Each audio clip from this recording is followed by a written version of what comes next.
E aí, pessoal do sexto ano, Matheus Viana aqui de novo. Essa semana a gente vai começar a falar sobre a atmosfera. E o melhor caminho para começar a falar da atmosfera é falar sobre os gases que fazem parte da atmosfera, os gases que compõem a atmosfera. Para o vídeo não ficar muito longo, eu dividi em dois vídeos. Então, vão ser dois vídeos menores para a gente conseguir falar de todos esses gases. Vamos começar. O primeiro gás que a gente vai falar é o gás nitrogênio. A fórmula dele, assim como você quando estudou a água viu que a fórmula da água era H2O, que são dois átomos, né, duas partículas de hidrogênio e uma de oxigênio, o gás nitrogênio é formado por duas partículas, por dois átomos de nitrogênio também, o nome. Isso pode causar uma certa confusão. Para tentar te ajudar a não se confundir, eu vou trazer um exemplo que não tem relação nenhuma com as moléculas, com os gases, mas é só para você, só para tentar aproximar do seu dia a dia, para ver se você consegue entender o que eu estou falando. A gente mora num estado chamado Rio de Janeiro. O Rio de Janeiro tem várias cidades, né, que compõem o estado do Rio de Janeiro, mas existe uma cidade, que é a capital, que tem o mesmo nome do estado, que é a cidade do Rio de Janeiro. Então, assim como existem cidades que formam um estado, existem átomos que formam uma molécula. E, às vezes, para algumas substâncias, esses átomos têm o mesmo nome que a substância também recebe. Então, assim como o estado do Rio de Janeiro é formado por várias cidades e uma delas se chama Rio de Janeiro, assim como o estado, o gás nitrogênio é uma substância formada por duas partículas, por dois átomos, que recebem os mesmos nomes, ou que recebem o mesmo nome da substância que eles formam quando eles se juntam, que é nitrogênio. Então você tem um átomo de nitrogênio que se junta a outro átomo de nitrogênio e forma uma substância, esse conjunto forma uma substância chamada gás nitrogênio. Então toma cuidado para não confundir. O gás nitrogênio é formado por duas partículas de nitrogênio. Por isso, a fórmula dele é N2. A fórmula do gás nitrogênio é N2. Tá? Cuidado para não confundir isso. Então, quais são as importâncias ou o que se deve saber sobre o gás nitrogênio? Primeiro que ele é o mais abundante. O que significa dizer que ele é o mais abundante da atmosfera? Ele é aquele que está em maior quantidade. A atmosfera, como a gente sabe, é o conjunto, é a camada de ar que envolve a Terra. O gás nitrogênio é o gás que está em maior quantidade. Então, a cada 100 litros de ar da atmosfera, aproximadamente 78 litros são de gás nitrogênio. Todos os outros gases, juntos, ocupam 22 litros a cada 100 de ar da atmosfera. Tá? Então, é uma maioria esmagadora, né, do nitrogênio. Outra característica importante do nitrogênio é relativo aos átomos de nitrogênio que compõem esse gás. Esses átomos de nitrogênio, as partículas de nitrogênio, são muito importantes para diversas coisas, mas a gente vai dar o foco aqui nas proteínas. As proteínas, elas são substâncias muito importantes para os seres vivos e elas são formadas por pedaços menores chamados de aminoácidos. Então, mais uma vez, você não vai precisar saber sobre os aminoácidos, estou te falando para você se familiarizar com o nome. Mas pensa numa corrente, mais uma vez um exemplo fora do conteúdo aqui, mas para te ajudar a entender. Pensa numa corrente, a corrente é formada por várias bolinhas, assim, vários círculos menores que se ligam uns nos outros. e vão se ligando. Essas bolinhas menores que se ligam umas às outras se chamam elos. Então, assim como uma corrente é formada por vários elos ligados um ao outro, uma proteína é formada por vários aminoácidos que vão se ligando uns aos outros. Um aminoácido desse tem mais ou menos essa fórmula aí, ó. Tem hidrogênio, tem oxigênio, que são o H e o O, tem o carbono, que é o C. O R é um radical que varia dependendo do tipo de aminoácido, se você vai aprender daqui a alguns anos. Mas não se preocupa com isso não. Eu quero que você foque aqui, ó, no nitrogênio. Esse desenho aí, essa estrutura, é um aminoácido que, quando se junta com vários aminoácidos, forma uma proteína. E a proteína é fundamental para os seres vivos. Nossos músculos, por exemplo, são formados por proteínas. Dentre várias outras importâncias que a proteína tem no nosso organismo. Então, o átomo de nitrogênio, não estou falando do gás, estou falando do átomo de nitrogênio, é muito importante para os seres vivos. Isso seria facilmente ligado ao fato de o gás nitrogênio ser o mais abundante, se a gente conseguisse pegar esse gás nitrogênio. Imagina que bacana que seria. A gente inspira, o gás nitrogênio entra no nosso corpo, a gente quebra esse gás em 2 átomos de nitrogênio e usa, por exemplo, para produzir uma proteína, para produzir um aminoácido que vai produzir uma proteína. Só que, infelizmente, a grande maioria dos seres vivos, incluindo os seres humanos, a grande maioria não é capaz de absorver o gás nitrogênio da atmosfera. Então, o gás nitrogênio, N2, está aí, ó. A gente inspira, a quantidade que tem no ar quando a gente inspira é exatamente a mesma quantidade que tem no ar quando a gente expira. Então, nenhuma molécula sequer de gás nitrogênio a gente consegue absorver. Então como é que a gente consegue os átomos de nitrogênio para construir as nossas próprias proteínas? Através da alimentação. Então, quando a gente pega aí um prato de comida, tem um frango aí, a gente se alimenta do frango, a gente está comendo o músculo do frango. O músculo do frango é formado por proteína. Se é formado por proteína, tem aminoácidos. Se tem aminoácidos, tem átomo de nitrogênio aí.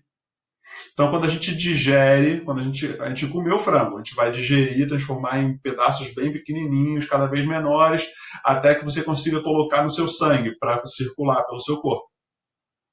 Aí vai começar a entrar nas suas células, que são estruturas menores que nós temos no nosso corpo. Essa substância, quando entra na nossa célula, a gente consegue quebrar ainda mais, para transformar em pedaços ainda menores. E vai usar, entre outras coisas, esse átomo de nitrogênio para produzir as nossas próprias proteínas. Entre outras coisas também. Mesma coisa a gente vai fazer com a batata, com a alface e com o tomate que estão aí no prato. São vegetais que produzem suas proteínas. Quando a gente come, a gente digere e usa os pedaços que a gente quebrou para produzir nossa própria proteína e várias outras substâncias. Tá? Então, a gente não consegue absorver o gás nitrogênio. Então, a nossa fonte de átomos de nitrogênio não pode ser essa, não pode ser o gás. Então, a gente consegue esses átomos importantes na alimentação.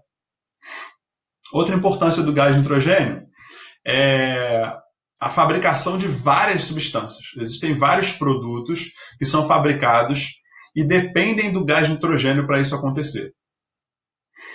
Por quê que essas substâncias, que esses produtos dependem do gás nitrogênio? Porque o gás nitrogênio é essencial, é fundamental para que haja a produção do amoníaco, que é uma outra substância. E daí, o que o amoníaco tem a ver com a minha vida? Então, o amoníaco ele é muito importante porque ele é usado para fabricar, por exemplo, produtos de limpeza.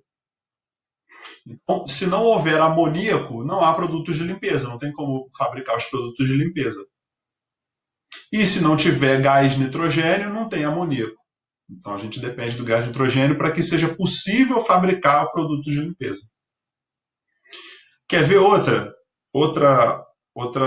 produto importante que é fruto que depende do gás nitrogênio? O índigo. Índigo? Nunca ouvi falar nisso, Matheus. Por que isso é importante? O índigo é um corante que você pode até nunca ter ouvido falar, mas com certeza você já ouviu falar de jeans. O corante do jeans se chama índigo. E ele é produzido a partir do amoníaco, que só é produzido se houver gás nitrogênio. Ainda não está satisfeito? Tem os fertilizantes. O que é fertilizante? Fertilizante é uma substância usada para deixar o solo fértil. Ah, agora sim. O que é deixar o solo fértil? É deixar o solo com nutrientes suficientes para que as plantas consigam sobreviver. E quando a gente fala de plantas, a gente se refere a grandes plantações de onde a gente tira a nossa comida, o nosso sustento. Então, sem o fertilizante, as plantas podem não crescer direito. E para ter fertilizante precisa do amoníaco, e para ter amoníaco precisa do gás nitrogênio. Mais um, nylon. O nylon é uma substância que é produzida a partir do amoníaco, que só é produzido se houver gás nitrogênio. E o nylon ele é usado como como linha de pesca, e até algumas roupas são feitas de nylon também. Então, todos esses elementos, todos esses produtos são fabricados a partir de amoníaco, que só é produzido se houver gás nitrogênio. Mais uma importância desse gás aí para a gente. O segundo gás que a gente vai falar é também o segundo gás mais abundante da atmosfera, ou seja, o que tem, tirando o nitrogênio, é o que tem maior quantidade. A gente viu lá no gás de nitrogênio que existem, a cada 100 litros de ar, 78 são de gás de nitrogênio e 22 são dos outros gases. Desses 22, cada porção desses 22 tem 21 litros de gás oxigênio e só 1 litro para todos os outros gases da atmosfera.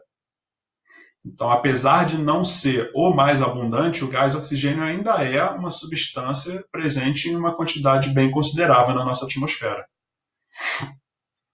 O gás oxigênio, assim como o nitrogênio, é formado por dois átomos que têm o mesmo nome dele, o mesmo nome do gás, que é oxigênio. Então você pega uma partícula, um átomo de oxigênio, liga a outro átomo de oxigênio. Quando você junta esses dois, essa substância se chama gás oxigênio. O gás oxigênio ele é usado pela maioria dos seres vivos para respirar. Os seres vivos dependem da absorção do gás oxigênio para conseguir respirar. Então, olha lá, eu exagerei no tamanho do O2 para você ver a quantidade que entra quando você inspira. Entra essa quantidade gigantesca aí de O2. E quando a gente expira, sai só um pouquinho. Por quê? A gente conseguiu absorver. A gente conseguiu pegar esse gás oxigênio e colocar no nosso sangue, para que as nossas células, para que as nossas estruturas consumam esse gás oxigênio e consigam manter a gente vivo. Além disso, o gás oxigênio ele é liberado pela fotossíntese das plantas. Olha aí, tem uma planta recebendo luz, para poder fazer a fotossíntese tem que ter luz, e como resultado disso, resultado da fotossíntese, como consequência da fotossíntese, é a liberação do gás oxigênio. Lembra que as plantas também fazem respiração, mas a respiração delas, assim como a nossa, consome gás oxigênio. Além disso, a planta faz a fotossíntese só de dia, que é quando tem a luz do sol, e libera o gás oxigênio durante a fotossíntese. Outra importância do gás oxigênio é que ele é consumido pelas queimas.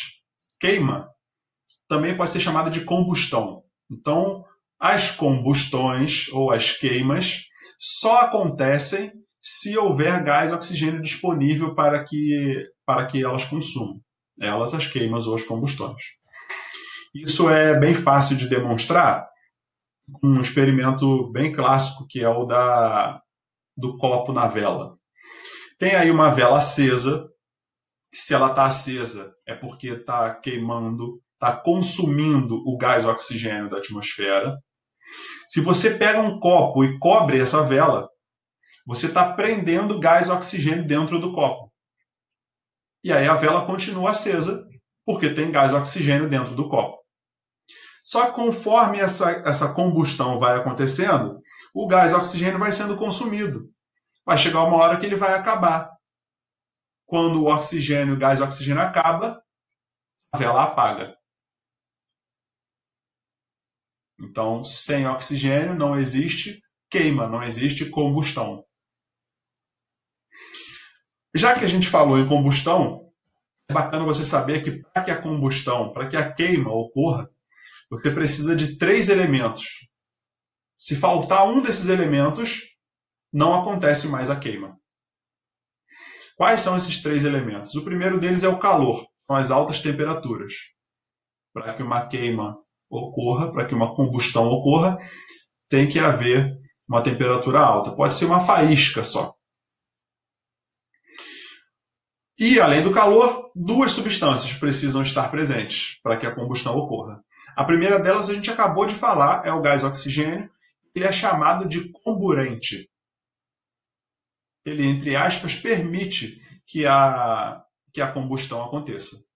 O único comburente conhecido até hoje na nossa atmosfera é o gás oxigênio. Então, se não houver gás oxigênio, não ocorre a queima, a combustão. E a segunda substância necessária, o terceiro elemento necessário para que haja combustão, é o combustível. Esse nome você já está mais acostumado, porque você já ouviu falar em colocar combustível no carro, por exemplo. Existem 3 grandes grupos de combustíveis: os sólidos, como papel e madeira. Se você pega uma folha de papel e acende um isqueiro perto dela, o fogo vai consumir o papel, ou seja, o papel vai ser o combustível dessa combustão. Se você pensar numa fogueira, a lenha, a madeira que está ali pegando fogo, é o combustível dessa combustão. Existem combustíveis líquidos, que são os mais comuns nos automóveis.